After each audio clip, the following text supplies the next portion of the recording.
My guest today is Agnes Garaba. She is head of HR at SAP Canada. I'm Mark Franklin from Career Cycles. Thanks, Agnes, for joining us here. Hi, Mark. It's a pleasure to be here. So you were talking today at the conference about going digital or being disrupted, and especially this, I was really interested to hear the balance between high tech and high touch in the world of HR. So can you just start us off by talking to us about that really important balance and how you do that at SAP? Absolutely, I would be happy to. So SAP is a big growing company, and what we need to do as our population grows is that we have to make sure that we have very good scalable technology solutions for our employees when it comes to HR, so they can do things on demand, on their devices. So we are bringing a lot of technology solutions into HR that are very creative and innovative. And with that, there is a lot that employees can do, but sometimes the peril with that is that too much technology takes away from the personal interactions with HR, which is just as critical as the technical innovation. So what we are trying to do is not stop the innovation idea and bringing more and more tools and technologies to our employees, but at the same time making sure that they also have the opportunity to connect with HR on a personal one-on-one level, especially when they need to talk about something that's more confidential in nature, that requires a one-on-one discussion. We really try to promote to do that face-to-face. Now, that doesn't always mean in person, but we use technology such as Skype to make sure that the people can see each other. And some ways how we are trying to increase this high touch is we've implemented some new roles in HR. So a couple of these new roles, one we have now career coaches or career advisors, which is a brand new role. We never had that before. And what they do is they connect with employees through a pre-scheduled one-on-one session to talk about career topics, which is something that very often employees crave from us in HR, but we don't always have time, the rest of the HR teams, to do it. The HR advisors, is again a brand new role that didn't exist before. And what they do is they look after especially our first and mid-level managers when there is a complex multifunctional situation that needs resolving, or some kind of a consultative question they might have. Now, again, we have some specific resources for that. So again, with the introduction of these, there's opportunities for high touch. So both of those sound great and offer an opportunity for an employee to get that high touch conversation. If we just go back to the career one for a moment, sure. It's so interesting. Companies are also trying to have their managers support these kinds of conversations.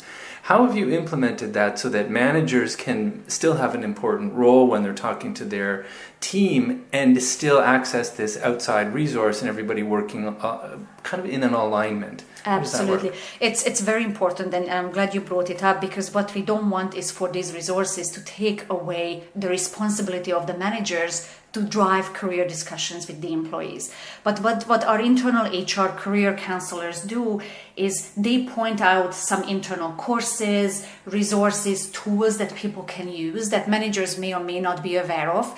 But we also do put a lot of effort into training and educating our managers on how they can have these discussions. Because we have over 80,000 employees, we wouldn't have time for every one of them to meet with the career coaches, but they are there when needed. But at the same time, we also ensure that managers are able to have these discussions and well equipped to do so. Part of what you presented was about attracting talent and developing people creatively, and that was part of your strategy. And yet you're trying to do that in a big organization and scale up. So again, how can you do that? What are some strategies that you use there?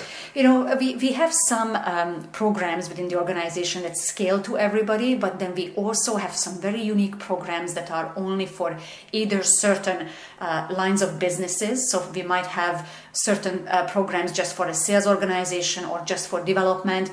But then also what we do is we try and identify who are the higher potential employees, and there are some very unique opportunities for those. So it's a combination of making some things available for everyone, but then also tailoring it to certain career levels or certain talents. One very interesting one I would mention to you is we have this program called social sabbatical. When we take high potential people out of their job for a month, we send them to a developing country together with some peers from all over the world to try and solve a problem of a not-for-profit organization in that country. And what it gives to these people is typically it's projects that's very unrelated to their normal day-to-day business and their role. So it really pushes them out of the comfort zone, but it also gives them some unique skills. It increases their empathy. And I've had just recently one of my employees come back from such an assignment from Peru, and it was interesting to see how her mentality and skill set and everything changed in the sphere of 1 month from this social sabbatical. And how do these social sabbatical returnees then influence their peers when they come back into the organization? How does that help everybody else? So basically, first of all, they share their experience and they typically do something that's for the greater good. So obviously, we all feel them very good about the fact how SAP is contributing to something that's really beyond us for the greater good of society. But then they also tell us what they learned about the culture they've just been, what's happening there in the life of the Peruvian people in this case. And also the participants tell us what were some of these skills that they gained, how they not translated into their own roles, how it will influence their next roles in the future, because that also sometimes plays in there. So there's a lot that we get through these employees ourselves from these programs, whether we do it ourselves or not. It's fascinating. The other disruptive thing that you mentioned that SAP is doing in your recruitment is trying to get 1% of your hires on the autism spectrum. That's what right. led you to want to do that? So this was an initiative that we globally rolled out a few years ago when we made this commitment, because ultimately the 1% represents the percent in our population globally in the world, the people that live with autism. And really it was partly looking at us trying to find talent differently. Because what we find is that if you just look at traditional talent pools, yes, obviously we hire from them, but we also had to look at finding talent creatively, tapping into talent pools that offer tremendous benefits, but if they went through the normal recruiting cycle, they wouldn't make it.